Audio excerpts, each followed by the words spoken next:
ok on va essayer d'avancer 125 milliards yooyu nga tudd ku ko tudd sa xel dem ci Farba Ngom Soora mi ngi ci loxol justice gis nañ ne mbir yi tëddee ak mandat de comparution bi ñu bàyyi ko mu dellu këram le temps que nu saytu mu dikkaat alors ban ëllëg lañ mën a séentu ci mbirum Farba waaye la ca xew tamit tey en tant que juriste ban analyse lañ ci mën a def parce que ñenn ngi naan dañ ko waroon téye ba noppi après ñu jàll ci leneen maître loo ñuy leeralal ci li xew ak mbiru Farba. non keroog diggante moog yoon xam nga le pôle financier ñoom. ñoom ñoo yor seen fonctionnement bopp ak seen organisation bopp. parce que pôle financier loi moo ko teg ci loi bu nekk. wax dëgg yàlla am na nu muy doxalee. te li ñuy doxalee ak Farba Ngom.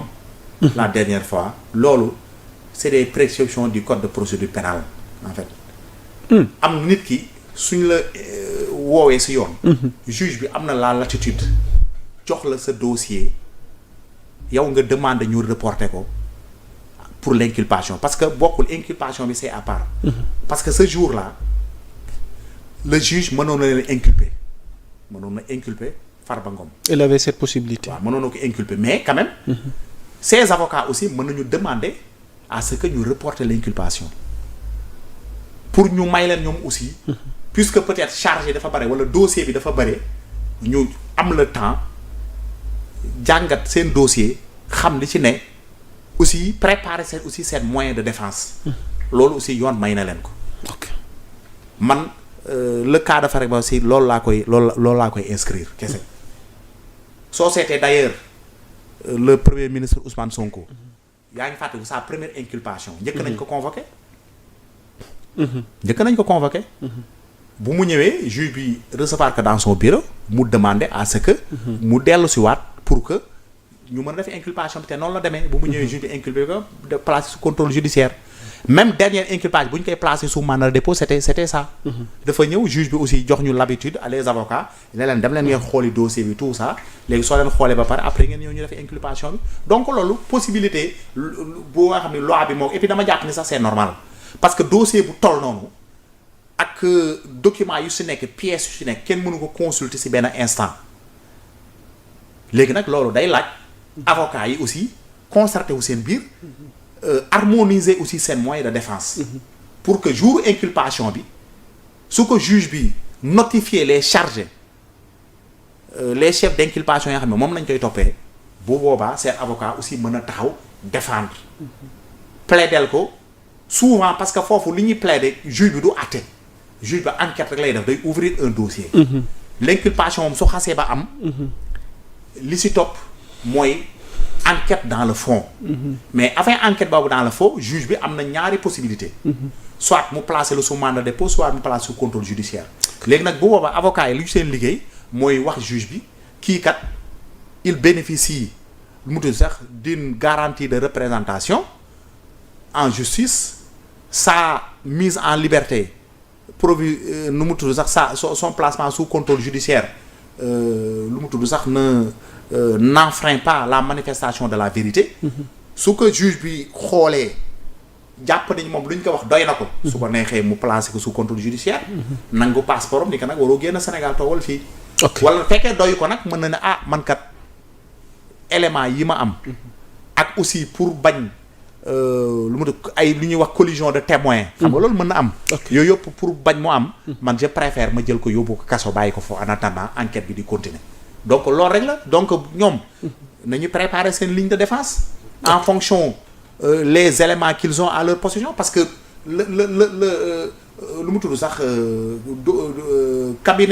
cabinet instruction dossier kenn mënu ko jël dossier bi doo ko jël dossier da nga koy consulter rek sur place voilà parce que aussi xam nga l'instruction elle est secrète kenn warul xam lu ci ne sauf avocat yi ak l'inculpé ak juge ba nga xam ne moom moo yor dossier bi ñooñu rek a war a xam li ci ne loolu moo tax juge bi di bañ ñuy jël dans une procédure pénale ñuy jël dossier bi di ko génnee di ko yóbbu feneen di ko photocopier ak nangam mais mën na leen may ngeen consulter sur place léegi nag pour le moment le dossier est dans le bureau de juge ñoom nag su leen neexee dañuy dem xool te loolu sax mooy seen liggéey d'ailleurs ils sont engagés pour ça su ñu defee seen liggéey ba pare si loolu après nag boobaa juge bi nag woo leen léegi nag juge bi nag liggéeyam président de la république du ko jàngal keneen du ko jàngal moom xam na liggéeyam c'est un magistrat assermenté moo koy def te li mu def rek man dama jàpp ni si yoon la ko teg.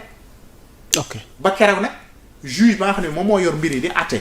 wax dëgg gi wax diw mi ñuy topp moo def wala deful loolu kay c'est clair. c'est important maître ñu terminer ak le cas de Macky Sall ndax ñu bëri jàpp nañ lu jiig njaag mooy njaag ndax moo yore woon réew mi te li rapport bi wane kon tey kenn gënu ko cee doon responsable pourra-t-il être poursuivi au regard tey jii nii de ce qui a été dit par rapport à ce rapport ak bu naree am tamit yan condition la nar a amee maître. waaw man dama jàpp ne Macky Sall. waaw mooy disposition ba ñuy wax dans la constitution. il ne peut être poursuivi que pour haute trahison. disposition mënu ko sauver de loolu mënu ko sauver. parce que wax dëgg yàlla Macky Sall li mu def. surtout finances publiques yi. nga xam ni le président de la République est l'ordonnateur principal du budget. le président de la République c'est-à-dire que budget bi lépp lu ci waay def. moom la ne parce que moom moo jox même le ministre de l'économie et des finances ses pouvoirs képp ku am pouvoir actuellement dans le pays président de la République moo la ko jox donc lépp loo ci def wax dëgg yàlla umpul le président de la République te wax dëgg yàlla ce carnage financier là dafa doy waar ba nga xam ne wax dëgg yàlla à mon avis la responsabilité de Macky Sall doit être quand même interpellée dans ce dossier là dañ ko war a interpeller. ndax dina yomb. yomb bi wala du yomb ça dépend peut-être des circonstances rek man jàpp naa ne Macky Sall mi ngi ci àdduna bi précisément mi ngi Maroc jàpp njaamoram voilà te wax dëgg yàlla gëm naa ni la coopération judiciaire cette convention là qui doit être votée je pense que par les députés dans les jours à venir xaw ma nag le contenu de la convention mais convention bi si disposition ba nga xam ni permettre na ñu am des transferts de détenus ou de personnes inculpées pour une affaire moom s'il se trouve sur le territoire marocain mu am des dispositions je précise d'abord si la convention contient ces dispositions là mais su ko contenirul loolu kenn du ko mënal dara mais fekkee la convention contient des dispositions une personne qui vivait au Sénégal et qui a commis des infractions mu dem lu mu tudd sax beneen réew juge bi nekk Sénégal inculpé que loolu si loolu te convention prévoir ni la personne qui est inculpée dëkk bi mu nekk am nañu benn convention boo xam ne war nañ ko mën a extrader bu waa dañ koy extrader yaa ko souci ok te man damay militer pour cette loi là ñu dugal ci ces dispositions là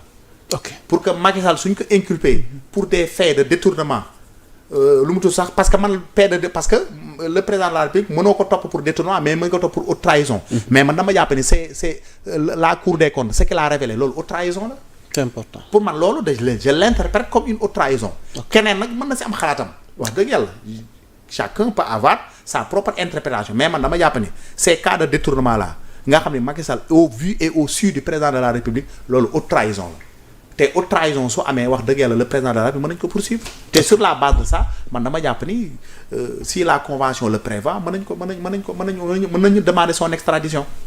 jërëjëf maître loolu lañ amoon ci ay laaj moo mel ni waxtu wi dab nañu di leen fàttali ñu ngi nekkoon ak maître Babacar Ndiaye cadre ca parti Pastef nekk directeur de la société nationale de recouvrement donc ñu doon càmbar ay tomb yu soxal tolluwaay réew mi maître di la bàyyi rek nga tàggoo bu dul tàggatoo rek ko defee ñu joxe rendez-vous beneen yoon incha allah maa ngi lay remercier d'abord yaa Moussa mi ma invité ci plateau bi di remercier aussi internautes yi nga xam ne wax dëgg yàlla ñoo ngi di leen di topp saa su ne wax dëgg yàlla di leen remercier pour leur fidélité parce que aussi lu tax parce que wax dëgg yàlla c'est un organe qui joue un rôle très très important d'information et de vulgarisation aussi te wax dëgg yàlla am ngeen njëriñ bu baax parce que réew mi sul woon journalistes yi nit ñi sa lëndëm la ñuy nekk voilà loolu moom il faut le reconnaître te loolu ñoo ngi leen ci encourager bu baax di aussi am benn mbégte bu rëy di ñëw ci plateau bi aussi di défendre nos positions comme ni ngeen di éviter aussi ku ji ñu fi ñëw aussi défendre leur position di wax ni rek Sénégalais yi liñ doon ñaan am nañ ko ñoo doon ñaan ay dirigeants yu jub yaa nga xam ne dañuy seet seen digganteeg yàlla avant sax ñuy seet seen digganteeg nit ak nit yoolu yàlla may na leen ko. jërëjëf léegi nag lu ñu soxla ñu accompagner leen. te incha allah suñu leen accompagner. fu ñu bëgg a yegg réew mi daañ fa yegg. Sénégal yëpp gis seen bopp Sénégal jaar fii jóg ba faw ak képp ku fi mënti ñëw politique boo mënti doxal tamit boobaa di nga fekk Sénégal jóg na dem yoon comme yeneen pays développé yi ni ñu mel te réew nag ku koy defar bu tax ñuy wax defar. dafa laaj temps dafa laaj patience aussi dafa laaj liggéey. te ñun si loolu nañu nekk te képp koy wax dëgg yàlla. affaire détournement wala scandale moom Sénégal war na ko ginnaaw. jërëjëf loolu moom incha allah na si xelu Sénégalais yi daal bu baax incha allah merci beaucoup. di leen jox dig daje ci yeneen jotaay ngir indi ay leeral ci tolluwaay réew mi di jaajëfal Yankuba Badji mi nekkoon ci xarala gi ak toute la coordination le programme étant suivi sur Sénégal 7 mbokk yi di leen baaluwaat ak encore une fois jaa ngeen jëf wasalaam.